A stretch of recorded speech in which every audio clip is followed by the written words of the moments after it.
students, welcome to class 1 political science class. Today I will continue lesson 5 regional cooperation, ASEAN and European Union. The objectives of the lesson are regional organization, its meaning, ASEAN, introduction, objectives and principles, organizational structure of ASEAN, brief review of the journey of European Economic Community towards European Union, objectives of European Union, the organizational structure, Maastricht Treaty and European Union, issue of European Union Constitution. Objectives of the day are European Union and introduction, brief review of the journey of European Economic Community towards the European Union, formation of European Union, member nations of European Union, objectives of European Union, economic recession and European Union, the organizational structure of the European Union. Before discussion of these objectives, I would like to discuss the key terms with you. The first key term is the Economic and Social Committee. It is an advisory assembly composed of social partners, namely employers, employees organization. Its seat is at Brussels in Belgium. Next is European Economic Community. The European Economic Community was designed to create a common market among its members through the elimination of most trade barriers and the establishment of a common external trade policy. The treaty also provided for a common agricultural policy which was established in 1962 to protect European Economic Community farmers from agricultural imports. Next is the European Court of Justice. The basic mission of the European Court of Justice is to ensure the observance and uniform application and interpretation of the European Union law within European Union member states and institutions. Its headquarters are in Luxembourg. Next is the European Investment Bank. With its headquarters in Luxembourg, the European Investment Bank also has offices in the different regions in which it operates. These play a key role in cultivating relations between the European Investment Bank and its public and private sector customers and in strengthening cooperation with local institutions and partners. The next is EAEC. The European Atomic Energy Community is an international organization established by the Euratom Treaty on 25th March 1957 with the original purpose of creating a specialist market for nuclear power in Europe by developing nuclear energy and distributing it to its member states while selling the surplus to non-member states. Now I will discuss today's topic, that is European Union. But before discussion of today's topic, I will discuss the topic already done to correlate it with the today's topic. Cooperation among some countries at regional levels for securing comprehensive and rapid socio-economic development has been a salient feature of contemporary international relations. It stands popularly defined as regional cooperation. Each regional organization has several countries of a region as its members. However, it is not essential that all its members must belong to a particular geographic region. In international relations, a region can be the area of a number of countries which for at least one or several purposes distinguish them from other regions. The feature of contemporary international relations becomes fully evident from a large number of regional economic and functional organizations in various parts of the world. European Union, ASEAN, SAARC, and a large number of similar other regional organizations are actively engaged in securing development through regional cooperation among their member countries. Yesterday I discussed regional organization, that is ASEAN, with you. Today I will discuss the topic European Union, its structure and organization with you. Now I will discuss the introduction of the topic, that is European Union. European Union, which was originally known as European Economic Community, can be described as the best example of securing comprehensive, rapid and high level of political and economic integration and socio-economic development through regional cooperation among the member states of a regional organization.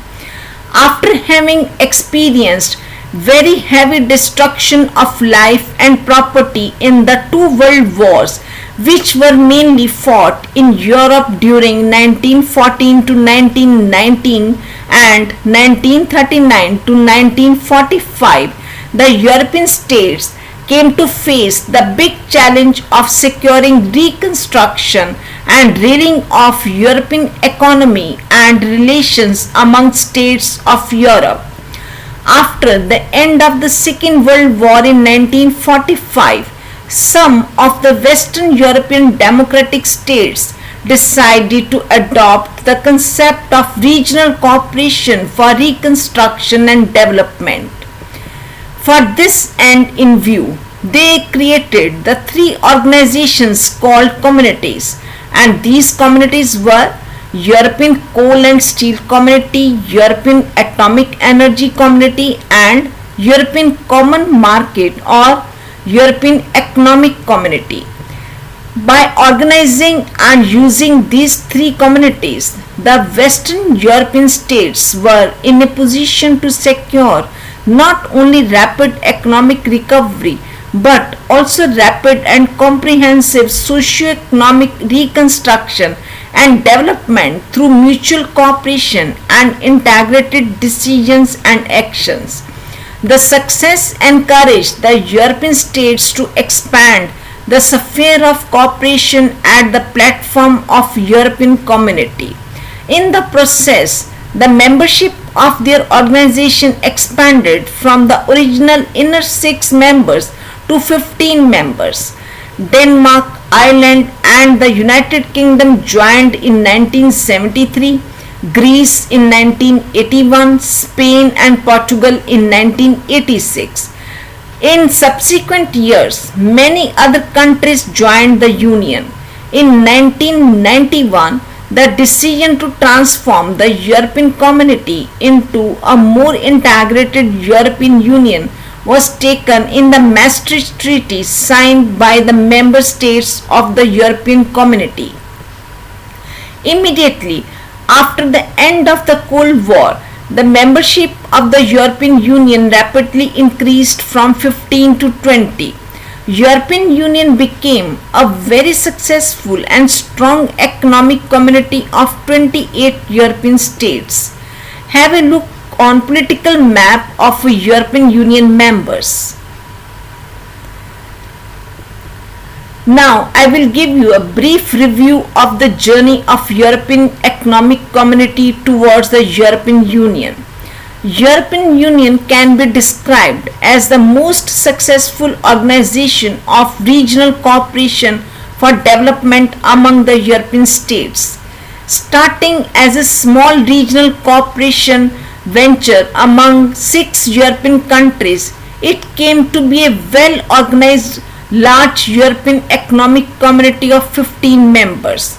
Those 6 countries were Belgium, France, Germany, Italy, Luxembourg and Netherlands.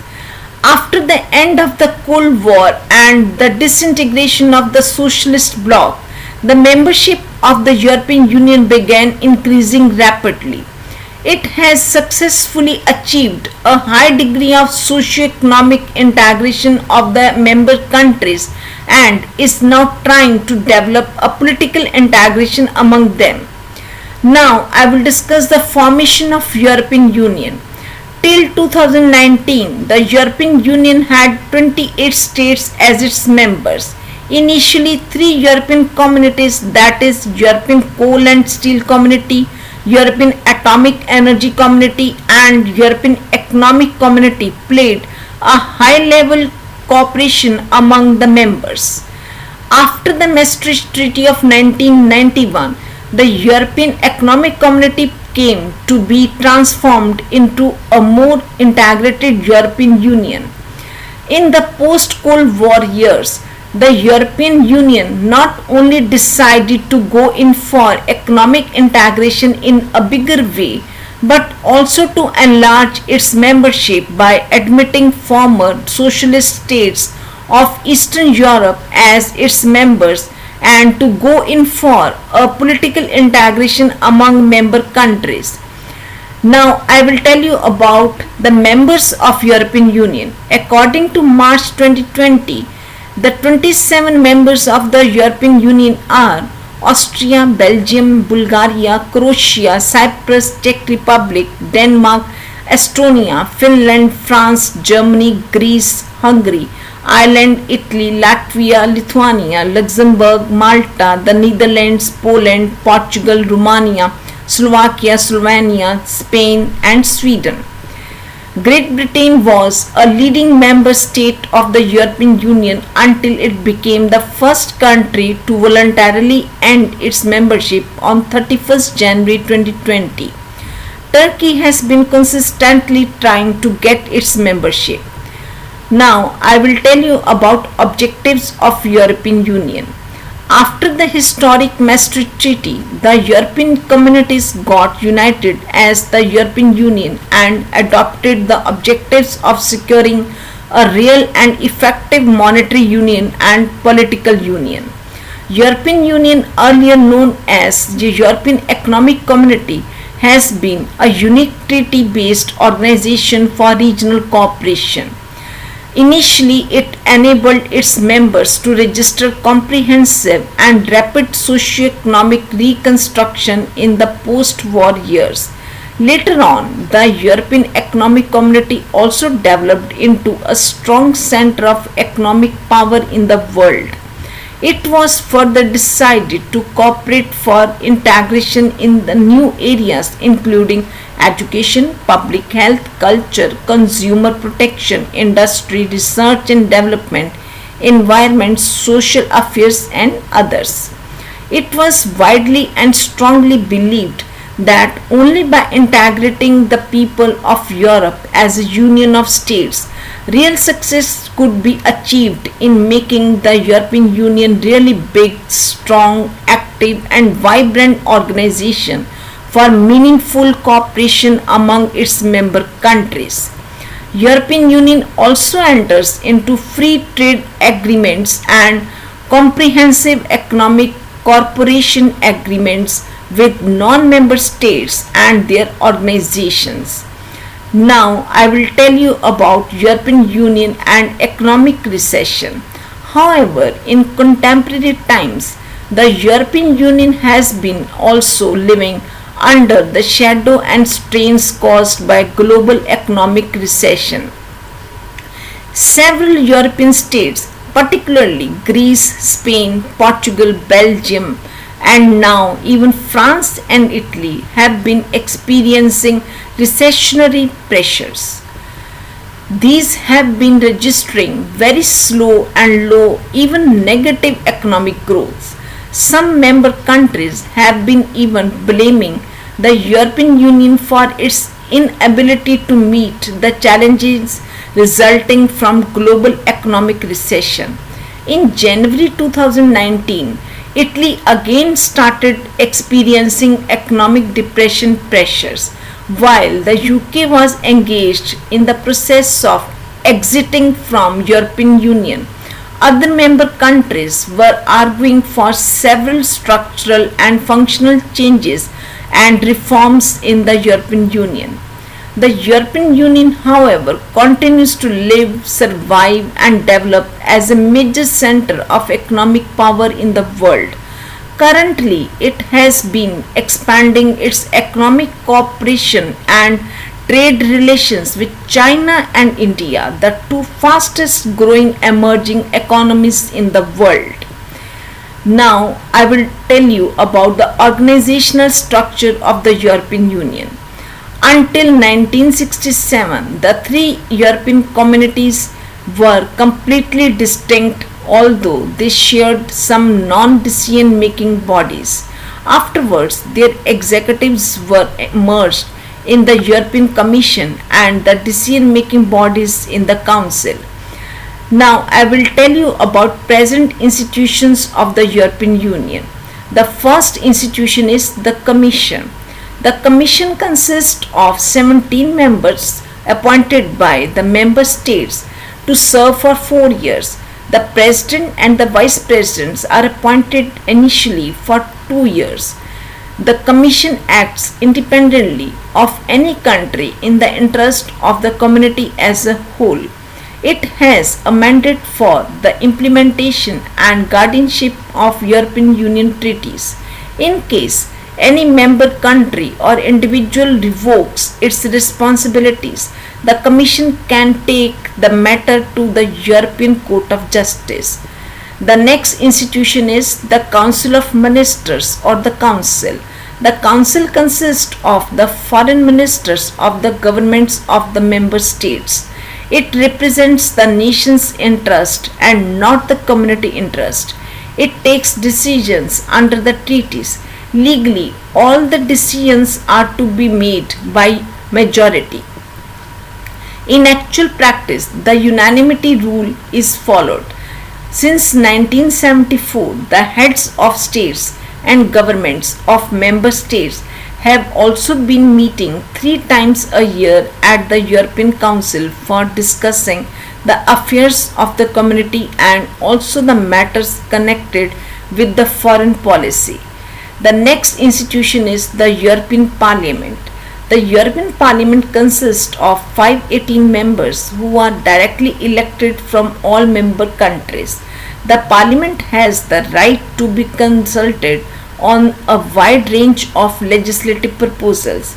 It forms one arm of the community's budgetary authority. The next is the Economic and Social Committee. The Economic and Social Committee is an advisory institution. It consists of 189 representatives of employers, trade unions, consumers, and some other sections and groups of people. The next is the European Court of Justice. The European Court of Justice consists of 13 judges and 6 advocate generals. It is responsible for the adjudication of disputes arising out of the application of the European Union treaties. Its judgments are enforceable in all member countries. And the next institution is the European Investment Bank.